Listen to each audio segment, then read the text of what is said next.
شهر رمضان الذي أنزل فيه القرآن بسم اللہ والحمد للہ والصلاة والسلام علی رسول اللہ۔ مشاہدین کرام، رمضان المبارک کی خصوصی نشریات کے سلسلے میں قرآن کریم کے چوتھے پارے کا جو کہ گزشتہ شب تراویح میں پڑھا گیا، اس کے خلاصے پر مبنی آج کی یہ گفتگو آپ کے سامنے پیش کی جاتی ہے۔ چوتھے پارے کے اندر جیسے آپ کو علم ہے کہ سورہ آل عمران کا باقی ماندہ حصہ اور سورہ نساء کا ابتدائی 1/4 حصہ اس کے اندر موجود ہے، اور اس کے چند مضامین کا احاطہ آج کی اس مجلس میں کرنے کی کوشش کی جائے گی۔ سورہ آل عمران میں جن مضامین کا خاص طور سے ذکر کیا گیا ہے، اس میں انفاق فی سبیل اللہ، اللہ کے راستے میں خرچ کرنا،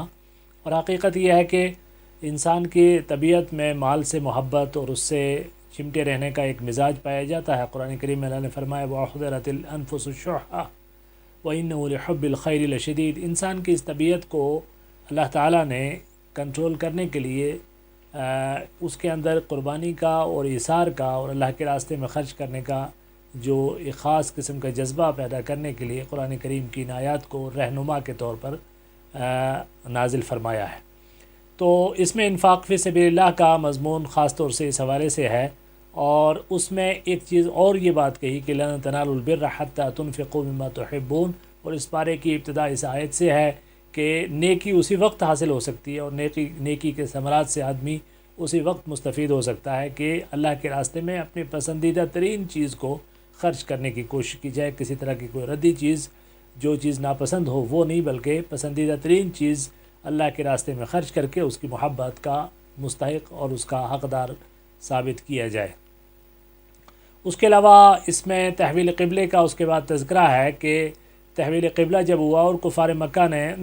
یہود نے اس پر بہت شور و غوغا کیا اور یہ پروپیگنڈا کرنے کی کوشش کی کہ نبیوں کی اس سرزمین کی طرف جو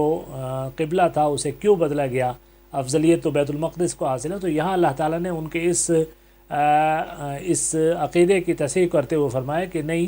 کعبۃ اللہ کو جو شرف حاصل ہے وہ کسی جگہ کو حاصل نہیں ہے۔ اس کو جو خصوصیات حاصل ہیں، اس میں پہلی خصوصیت یہ ہے کہ یہ روئے زمین پر پہلی عبادت گاہ ہے کہ جو اللہ تعالیٰ کی عبادت کے لیے متعین کی گئی ہے۔ اِنَّ أَوَّلَ بَيْتٍ وُضِعَ لِلنَّاسِ لَلَّذِي بِبَكَّةَ مُبَارَكًا۔ تو اور اس کے بعد یہ ہے کہ اس میں واضح قسم کی جو نشانیاں ہیں، جو شعائر ہیں، جیسے یہاں پر مقام ابراہیم ہے، زمزم ہے، حتیم ہے، یہ سب چیزیں یہاں پر پائی جاتی ہیں۔ اور تیسری بات یہ ہے کہ یہ امن کی جگہ، دارالامن ہے۔ یہ خصوصیات کسی اور مقام کو حاصل نہیں ہیں۔ یقیناً دوسرے مقامات کی بھی اہمیت ہے اور ان کو بھی فضیلت اور برکت عطا کی گئی ہے، لیکن یہ اتنی ساری فضیلتیں کسی ایک جگہ کو جمع نہیں کی گئی ہیں۔ اسی وجہ سے اس شخص اس جگہ پر اس کا حج کرنا جو ہے صاحب حیثیت کے لیے زندگی میں ایک بار اللہ تعالیٰ نے فرض قرار دیا، اور پھر جو ہے یہاں کے سفر کرنے کے لیے بہت بڑی فضیلتیں، اور یہاں ادا کی جانے والی نماز کا جو ہے ایک نماز کا 1,00,000 نماز کے برابر ثواب، یہ سب کچھ جو ہے اس کو اللہ تعالیٰ نے فضیلت عطا فرمائی۔ پھر اس کے بعد مسلمانوں کو اللہ تعالیٰ کا تقوی اختیار کرنے کا حکم دیا گیا ہے، اور اللہ کے راستے کو مضبوطی کے ساتھ اللہ کی رسی کو تھامے رکھنے کا حکم ہوا ہے، اور یہ ہے کہ وہ گروہ در گروہ اپنے آپ کو تقسیم ہونے سے بچائیں، بلکہ ایک اللہ تعالیٰ کی رسی کو مضبوطی کے ساتھ تھامے ہوئے اسی کے اوپر کاربند رہیں۔ پھر اس کے بعد جو ہے امت مسلمہ کو جو فضیلت اللہ تعالیٰ نے عطا فرمائی، اس کا معیار قرار دیا کہ کنتم خیر امت اخرجت للناس تأمرون بالمعروف وتنہون عن المنکر وتؤمنون باللہ، کہ تم خیر امت اس اعتبار سے ہو کہ اللہ تعالیٰ کے تم لوگوں کو اچھائیوں کا حکم دیتے ہو، برائیوں سے روکتے ہو، اللہ پر ایمان رکھتے ہو، اور یہ وہ چیزیں ہیں کہ جو تمہارے لیے اللہ تعالیٰ کی طرف سے تمہارے لیے فضیلت کی چیزیں ہیں، اور یہ وہ تمہارا کردار ہے کہ جس پر تمہیں پکا رہنا چاہیے۔ پھر اس کے بعد جو ہے اگلی آیات میں منافقین اور کفار کے ساتھ دلی دوستی لگانے سے منع کیا گیا ہے، اور اس کے اسباب میں یہ بات بیان کی گئی ہے کہ وہ تمہارے کبھی دلی دوست نہیں ہو سکتے، وہ تمہیں نقصان پہنچانے کی ہر ممکن کوشش کریں گے، اور وہ دلی طور پر یہ چاہتے ہیں کہ تمہارے دین کے سلسلے میں تمہیں مصیبت کا سامنا کرنا پڑے۔ ظاہر ہے دنیاوی اغراض کے لیے اگر دوستی آپ ان کے ساتھ ہم پیالہ اور ہم نوالا ہوں اور ان کے ہر برائی میں ان کا ساتھ دیں تو یقیناً وہ دوستی تو بڑی پکی ہوگی. لیکن اگر آپ اپنے دین پر کاربند رہتے ہوئے ان کے ساتھ اگر کسی طرح کی بھی دوستی کریں گے تو ان کی یقیناً یہ کوشش ہوگی کہ آپ نہ صرف یہ کہ نقصان کے دوچار ہوں بلکہ دین کے سلسلے میں آپ آزمائش اور نقصان کے سے دوچار ہوں. اور اسی طریقے سے ان کی گفتگو میں تمہارے لیے ایک بغض اور عداوت جو ہے وہ ظاہر ہوگا. وہ کبھی تم سے دلی جو ہے وہ دوستی نہیں کر سکتے. اور اسی طریقے سے یہ چیزیں ہیں جو تمہیں ان کے اندر پائی جاتی ہیں تمہارے تعلق سے. اور پھر اس کے بعد یہ ہے کہ ان کے دلوں میں جو حسد اور بغض ہے وہ اعلانیہ جس چیز کا اظہار کرتے ہیں اس سے بھی زیادہ سخت ہے. اور پھر اس کے بعد اب یہ گویا ایک اصولی طور پر مسلمانوں کو اس بات کے لیے تیار کیا گیا ہے کہ تم جس طرح کے حالات میں دشمنوں کے ساتھ برسر پیکار ہو تو تمہاری اندر سے تمہیں مضبوط ہونے کی ضرورت ہے کہ تمہارے لوگوں کی وفاداری اپنے مشن اور اپنے دین اور اپنے عقیدے کے سلسلے میں اتنی پکی ہو کہ اس کے سلسلے میں تم دوستی کا تمہارا معیار بھی وہی ہو اور دشمنی کا تمہارا معیار بھی وہی ہو. چونکہ اس کے بعد ایک جہاد کی ایک عظیم واقعے کا ذکر کیا گیا ہے جسے غزوہ بدر کہا جاتا ہے، جو تاریخ اسلام کا پہلا معرکہ ہے جو کفار کے ساتھ ہوا، کہ جس میں اللہ تعالیٰ نے مسلمانوں کو ان کی قلیل ترین تعداد ہونے کے باوجود فتح و نصرت سے ہمکنار کیا. اور تھوڑے سے جو ہے گروہ نے جو ایمان سے سرشار تھا اور ایک اپنے سے بہت بڑی طاقت کے سامنے مردانہ وار انتہائی بہادر کے ساتھ مقابلہ کیا اور فتح و کامرانی سے سرشار ہوئے. اور پھر اس میں خاص طور سے اس واقعے کا ذکر کرنے میں یہ دو چیزیں جو حکمت دو پوشیدہ تھی وہ یہ تھی کہ جنگیں جو ہیں وہ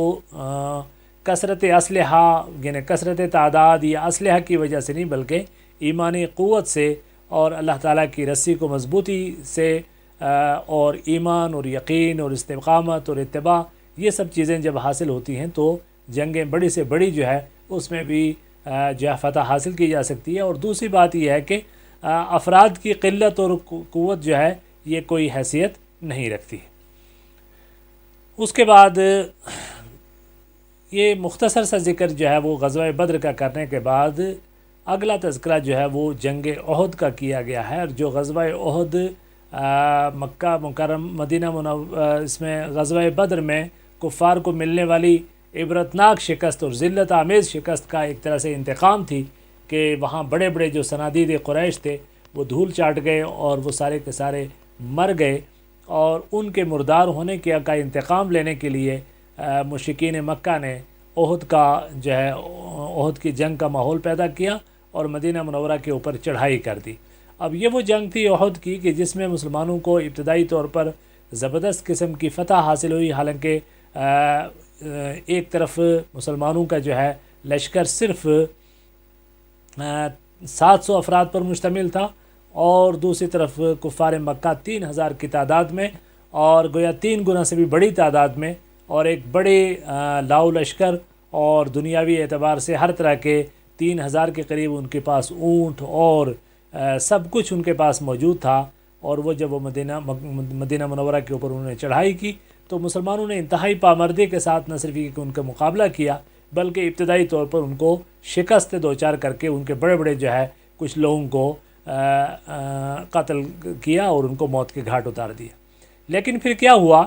کہ اللہ تعالیٰ کی طرف سے ایک طرح کی ایک آزمائش تھی کہ جس میں وقتی طور پر کچھ لوگوں کو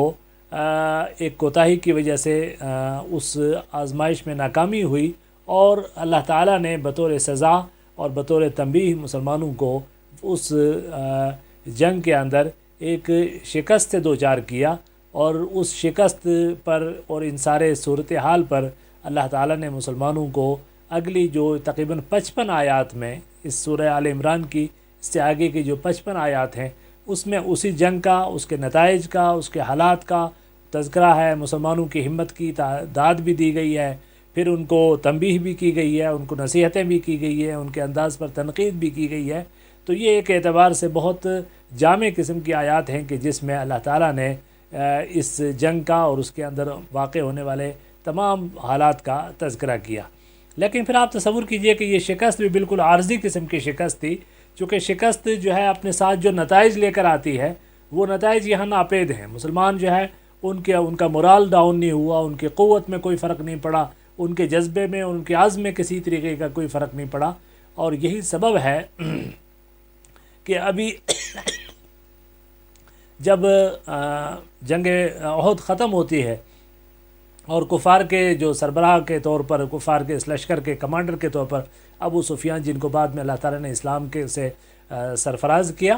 اور انہوں نے اسلام کی بڑی خدمات جو ہے اسلام قبول کرنے کے بعد کی، اس وقت تک وہ کفار کے کمانڈر تھے، اور ابو سفیان نے بہرحال یہ ہے کہ یہ محسوس کیا کہ یہ جنگ بغیر نتائج کے ختم ہو گئی ہے، ہمیں تو کچھ حاصل نہیں ہوا، اور پھر اس کے بعد اس نے دوبارہ مدینہ منورہ کی طرف چڑھائی کا بھی ارادہ ہی کیا تھا، اور اس ارادے کا جب صحابہ کرام کو پتہ چلا تو آپ تصور کیجئے کہ ایک طرف جو ہے 70 کے قریب صحابہ کرام شہید ہوئے ہیں، لوگ زخمی ہوئے ہیں، ابھی جو ہے ابھی ان کی میتیں دفن کی گئی ہیں، زخمیوں کی ابھی مرہم پٹی بھی صحیح طریقے سے نہیں ہوئی ہے، کہ اللہ تعالیٰ کی طرف سے حکم دیا جاتا ہے کہ وہ جو ہے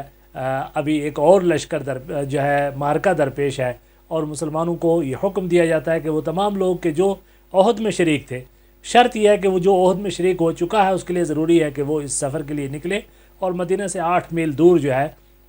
حمراء الاسد کے مقام پر مسلمانوں نے تیزی کے ساتھ وہاں پیش قدمی کی، اور کفار کو جب اس پیش قدمی کا علم ہوا تو پھر ان کے اوپر ایک ایسا روب پڑا کہ اس کو انہوں نے جو ہے تیزی کے ساتھ مکہ کی طرف جانے ہی میں اور بھاگنے میں اپنی عافیت جانی۔ تو آپ تصور کیجئے کہ ایک ایسی جنگ کہ جس میں بظاہر شکست ہوئی ہے، لیکن شکست کے باوجود مورال اتنا ہائی ہے کہ فوری طور پر جو ہے فاتح لشکر کا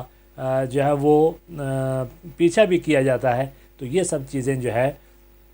اور پھر اللہ تعالیٰ نے ان صحابہ کرام کے اس جذبے کی تعریف کرتے ہوئے فرمایا ہے کہ انہوں نے جو ہے للذین استجابوا لربہم، تو یعنی وہ لوگ کہ جنہوں نے اپنے رب کی جو ہے تو پکار پر لبیک کیا، من بعد ما اصابہم القرح، اتنے بڑے زخم ہونے کے باوجود، تو فرمایا ان کے لیے اجر عظیم ہے، اور اللہ تعالیٰ نے ان کے آیت نمبر 172 میں صحابہ کرام کی تعریف کی گئی ہے۔ اور پھر اس کے بعد جو ہے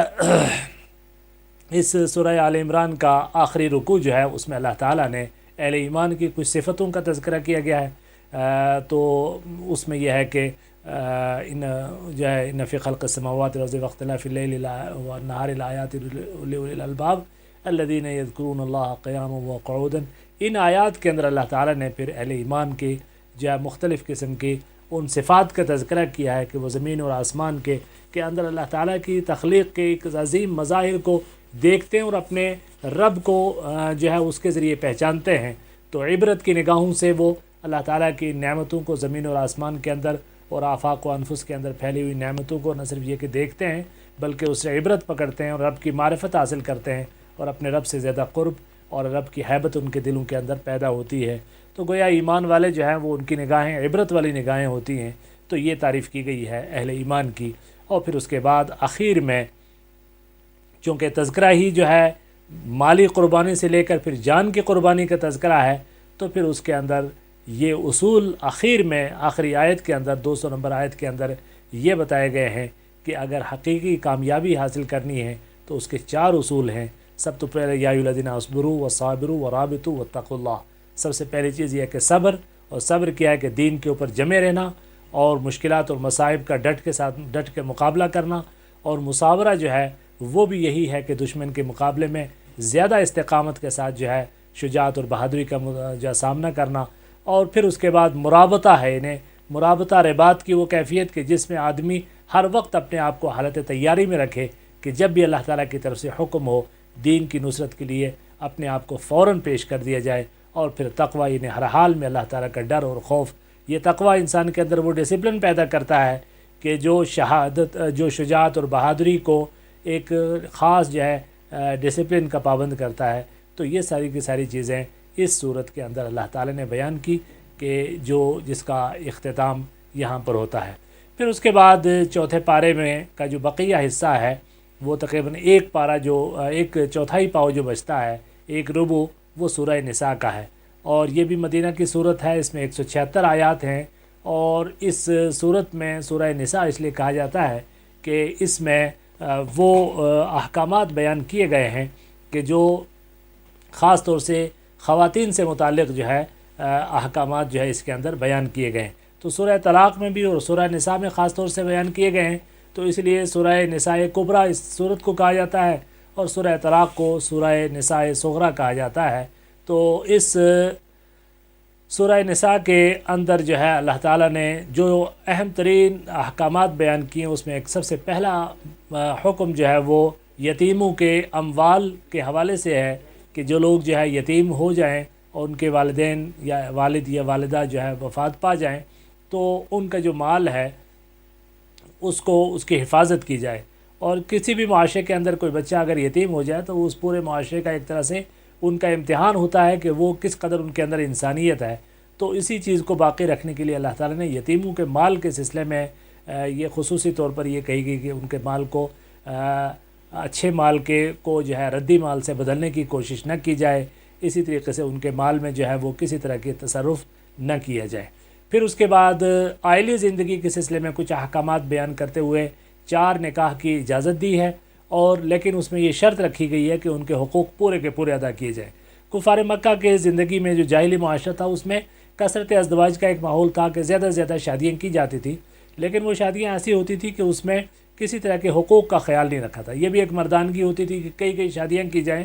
لیکن اس میں کسی کا پہلے جو سے موجود جو بیویاں ہیں ان کے حقوق کی کوئی تعیین، یہ سب چیزیں بالکل نہیں ہوا کرتی تھی۔ لیکن جو ہے اللہ تعالیٰ نے اس شادی کو کی جو 4 تک شادیوں کی جو اجازت دی ہے مختلف حالات میں جس کی ضرورت بھی پیش آتی ہے، لیکن اس کے لیے خصوصی طور پر جو بنیادی شرط رکھی تھی کہ وہ عدل اور انصاف اور ان کے درمیان مساوات اور ان کے حقوق کا خاص طور سے خیال، اگر یہ چیزیں ہوں گی تو ظاہر ہے اس کی صورت میں اجازت ہے، اور اگر ایسا نہ ہو تو پھر ظاہر ہے ایک ہی نکاح پر اکتفا کیا جائے۔